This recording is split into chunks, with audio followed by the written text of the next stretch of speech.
السلام علیکم ناظرین، اس ایپیسوڈ کی شروعات میں ہم دیکھتے ہیں علاؤالدین شدید زخمی سپاہیوں کے ساتھ ایک ندی میں موجود ہوتا ہے۔ کسی کی ٹانگ اور کسی کی بازو کٹی ہوتی ہے، کسی کا چہرہ بہت زخمی ہوتا ہے۔ علاؤالدین جیر کتے اور کیوماس کے ساتھ ان کی مرہم پٹی کر رہا ہوتا ہے اور انہیں حوصلہ دیتے ہوئے کہتا ہے تم ٹھیک ہو جاؤ گے، تم ٹھیک ہو جاؤ گے۔ پھر کیوماس سے کہتا ہے فوراً گھوڑا گاڑیاں لے آؤ، ہم زخمیوں کو قبیلے لے کر جائیں گے۔ علاؤالدین کبھی ایک زخمی کے پاس بھاگ کر جاتا ہے تو کبھی دوسرے کے پاس کہ اسلے میں اورحان اپنے زخمی سپاہیوں کے ساتھ وہاں پہنچتا ہے اور علاؤالدین کو دیکھتے ہوئے کہتا ہے علاؤالدین علاؤالدین علاؤالدین۔ یہ کہتے ساتھ وہ بھاگتے ہوئے علاؤالدین کے ساتھ جا ٹکراتا ہے اور غصے سے کہتا ہے تمہیں کیا لگتا ہے کہ یہ تم نے کیا کیا ہے؟ تم جنگ کے وسط میں پیچھے کیوں ہٹ گئی؟ کیوں کافروں کے مقابلے میں ہمیں لاچار چھوڑ دیا؟ یہ کہتے ہوئے اورحان اسے گریبان سے پکڑ لیتا ہے تو علاؤالدین غصے سے کہتا ہے یہ جنگ ہے، اس میں حملہ بھی ہوتا ہے اور پیچھے ہٹنا بھی۔ میں نے اتنے بہادر جام شہادت نوش نہ کریں اس لیے ایسا کیا۔ اورحان اس سے کہتا ہے تم اس جنگ کا حساب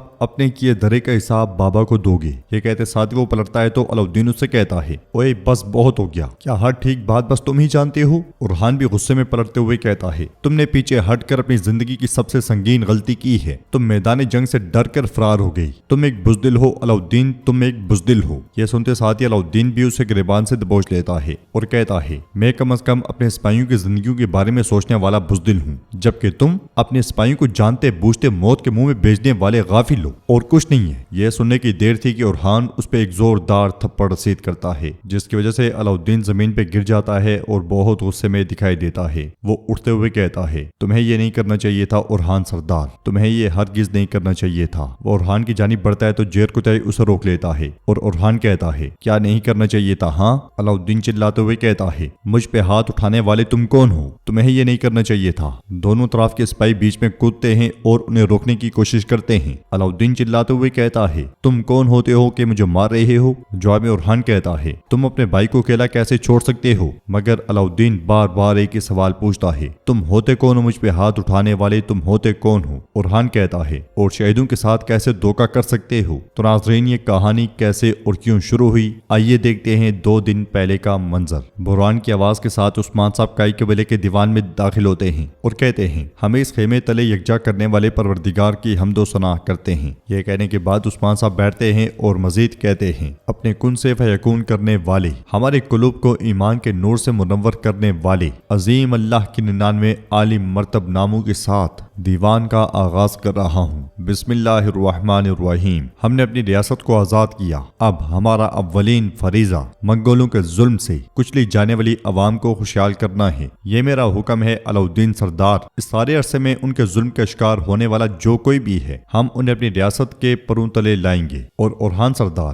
آپ اپنے فریضے کو اچھی طرح سے جانتے ہیں، ہم اپنے لشکر کو اس کی سابقہ شان و شوکت میں واپس لائیں گے۔ یہ فریضہ تمہارا ہے۔ ہمارے ابدی فریضے میں تھکے بغیر شہادت اور جہاد کے راستے میں ہم لوگ اپنا خون اور پسینہ بہانا یقیناً جاری رکھیں گے۔ یہ کہتے ساتھ ہی عثمان صاحب اٹھتے ہیں، تلوار بے نیام کرتے ہیں اور آگے بڑھتے ساتھ ہی تلوار کے ذریعے ایک نقشہ کھول دیتے ہیں۔ پھر کہتے ہیں ہمارا ہدف ہمیشہ سے واضح ہے، ہمارے دل میں گھر کرنے والی منزل بورسا تک رسائی میں سیسا پلائی دیوار بازنطین پہ قبضہ کر کے کراکول اڈا اور اس کے آس پاس کا علاقہ حاصل کرنا ہے۔ جب ہم مسلسل اپنے ہدف کی جانب لپک رہے ہوں گے کفار بھی فارغ نہیں بیٹھیں گے، ہے نا اورحان سردار؟ تو اورحان کہتا ہے بالکل حضور ایسا ہی ہے۔ ہماری لیگی مخبری کے مطابق گلاڈیوس نامی کافر اپنی فوج سمیت بورسا کی مدد کرنے آ رہا ہے۔ یہ سن کر عثمان صاحب کہتے ہیں یہاں تک کہ وہ سب بورسا کے سامنے سیسا پلائی دیوار بن جائیں تب بھی ہمیں ہمارے راستے سے کوئی نہیں ہٹا سکتا۔ سپاہیوں کچھ عرصہ کراکول کو اپنی نظروں میں رکھو، بہت جلد ہم کفار کے اس ٹھکانے پہ کالے بادل بن کر برسیں گے۔ تو ناظرین اس منصوبے کے بعد ہمیں کئی سپاہی کراکول کے آس پاس دکھائی دیتے ہیں۔ ایک گھڑ سوار بھاگتا ہوا اپنے ساتھی کے پاس آ کر کہتا ہے کراکول میں حرکت ہو رہی ہے، وہ یقیناً حملہ کرنے جا رہے ہوں گے۔ تو کمانڈر کہتا ہے فوراً سے پہلے عثمان صاحب کو خبر کرو۔ یہ سنتے ساتھ ہی گھڑ سوار نکل پڑتا ہے، مگر ندی پار کرتے ساتھ ہی ایک شخص اس کے سامنے بیٹھا ہوتا ہے۔ سپاہی اس سے پوچھتا ہے کون ہو تم؟ تو وہ شخص اٹھ کے آگے بڑھتا ہے، وہ پتوں میں سے پاؤں کے ذریعے تلوار اچھالتا ہے، پکڑتا ہے اور سپاہی کو کاٹ ڈالتا ہے۔ یہ آواز سنتے ساتھ ہی دیگر سپاہی اس جانب بھاگ پڑتے ہیں۔ زخمی سپاہی پھر سے اسے پوچھتا ہے تم کون ہو؟ تو وہ شخص کہتا ہے میں تمہاری زندگی کے دوران تمہیں دکھنے والا آخری انسان ہوں۔ یہ کہتے ساتھ ہی وہ اسے شہید کر دیتا ہے۔ ادھر دیوان میں بحران آ کر کہتا ہے حضور حلب کے کرب و جوار کو اپنا وطن بنانے والے ترکمان سرداروں میں سے کوجا سردار دیوان میں شرکت کی اجازت چاہتے ہیں۔ اجازت ملتے ساتھ ہی کوجا سردار دیوان میں داخل ہوتے ہیں۔ سلام کے بعد عثمان صاحب انہیں خوش آمدید کہتے ہیں اور پوچھتے ہیں آپ کے اجداد کی سرزمین حلب سے آپ کو ان سردوں پہ لانے والی چیز کیا ہے، ذرا ہمیں بتائیں۔ تو کوجا سردار کہتے ہیں آپ کے اجداد مجھے سب سے پہلے بطور سپاہی منتخب کرنے والے آپ کے دادا سلیمان شاہ تھے، ان کا مقام جنت ہو، انہوں نے مجھ پہ کوئی چھوٹا موٹا احسان نہیں کیا، یہ قسمت ہے کہ میں سپاہی سے سردار بن گیا، نصیب اکائی کے ساتھ سفر شروع کیا مگر جدا ہو گئی، اب میرے آنے کی وجہ راستہ بھی ایک ہو اور مقصد بھی ایک ہو سے تعبیر ہوا ہے۔ عثمان صاحب پوچھتے ہیں تو بتائیں ذرا ماضی میں جدا ہونے والے راستے اب کیوں یکجا ہوں؟ تو کوجا سردار کہتے ہیں ہم نے سوچا کہ حلب ہمیشہ ہمارا وطن رہے، آپ جب سردوں پہ آئے تو ہم وہیں پہ رہ گئے، لیکن جب ہم نے آپ کی فتوحات کے بارے میں سنا یہاں سینے میں ایک طوفان برپا ہو گیا۔ اے مرحوم عظیم سرداروں کے کوجا سردار، میں نے خود سے کہا اس سے پہلے کہ بہت دیر ہو جائے تمہاری آنکھوں کی بصارت چلی جائے،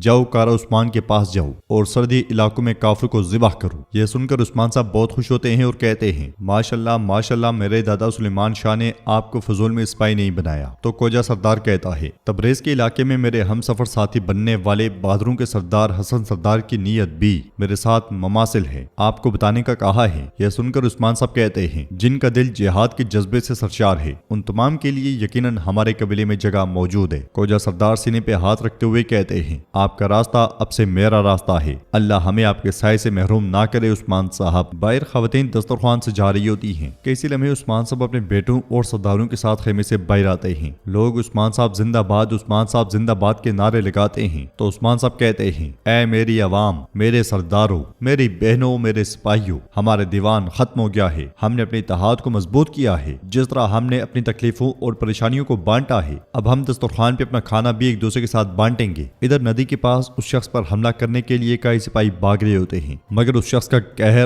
بہت شدید ہوتا ہے، وہ دور سے خنجر پھینکتا جاتا ہے اور انہیں پاس پہنچنے سے پہلے ہی موت کے گھاٹ اتارتا جاتا ہے، پھر جو پاس پہنچتا ہے اسے بھی کاٹ ڈالتا ہے اور کہتا ہے میری آنکھوں میں دیکھو دیکھو میری آنکھوں میں، وہ بے دردی سے خنجر لگنے والوں کو بھی ایک ایک کر کے کاٹ ڈالتا ہے اور سب کو شہید کرنے کے بعد کہتا ہے اب تمہارے ساتھ جان پہچان کا وقت آ گیا ہے عثمان۔ ادھر قبیلے میں سب لوگ کھانا کھا رہے ہوتے ہیں، بران کو پوز بجا رہا ہوتا ہے اور سب اس سے لطف اندوز ہو رہے ہوتے ہیں۔ بران گاتا ہے ہماری روحیں اس سرزمین اور ہاتھوں کے ذریعے جڑی ہوئی ہیں، آؤ ہم پہاڑوں کی طرح صف آ رہا ہوں اور ہاتھ جوڑیں، آؤ بھائیو آؤ بہنوں ہم متحد ہو کر ایک مٹھی بنیں تاکہ ہمارے دل جل نہ جائیں، تاکہ یہ زمین تقسیم نہ ہو، آؤ آؤ متحد ہوں اور ایک مٹھی بنیں تاکہ یہ زمین تقسیم نہ ہو۔ یہ سن کر عثمان صاحب جوش سے کہتے ہیں زندہ باد میری قوم زندہ باد۔ علاؤالدین اور ارحان بھی ایک ساتھ بیٹھے بہت زیادہ خوش دکھائی دے رہے ہوتے ہیں۔ بحران مزید کہتا ہے وہ کسی پردیس کے تابع نہیں ہے، خواہ وہ مر جائے، خواہ وہ تنگی اور مصیبت میں پڑ جائے۔ میں اپنے ان بہادر لوگوں کے اقدامات کی تعریف کرتا ہوں، وہ کسی پردیس کے تابع نہیں، خواہ مر جائے، خواہ وہ تنگی اور مصیبت میں پڑ جائے۔ میں اپنے ان بہادر لوگوں کے اقدامات کی تعریف کرتا ہوں۔ ترک کا بازو نہیں مڑتا، ترک کی طاقت ناقابل تسخیر ہے، ایک بار بلند کیا ہوا جھنڈا دوبارہ زمین پہ نہیں گرتا۔ ترک کا بازو نہیں مڑتا، ترک کا بازو نہیں مڑتا، ترک کی طاقت ناقابل تسخیر ہے۔ زندہ باد میری عوام زندہ باد، زندہ باد میری عوام زندہ باد۔ بران اس نظم پہ خوب داد وصول کرتا ہے۔ تو ناظرین اس کے ساتھ یہ ایپیسوڈ بھی اختتام پذیر ہوتی ہے۔ ویڈیو پسند آئے تو لائک کر دیں، شیئر کر دیں، سبسکرائب نہیں کیا ہوا تو سبسکرائب کرنے کے ساتھ ساتھ گھنٹی والے آئیکن کو دبانا مت بھولیں۔ انشاءاللہ ملتے ہیں نیکسٹ ویڈیو میں، تب تک کے لیے رکھیں اپنا اور اپنوں کا بہت زیادہ خیال۔ اللہ نگہبان۔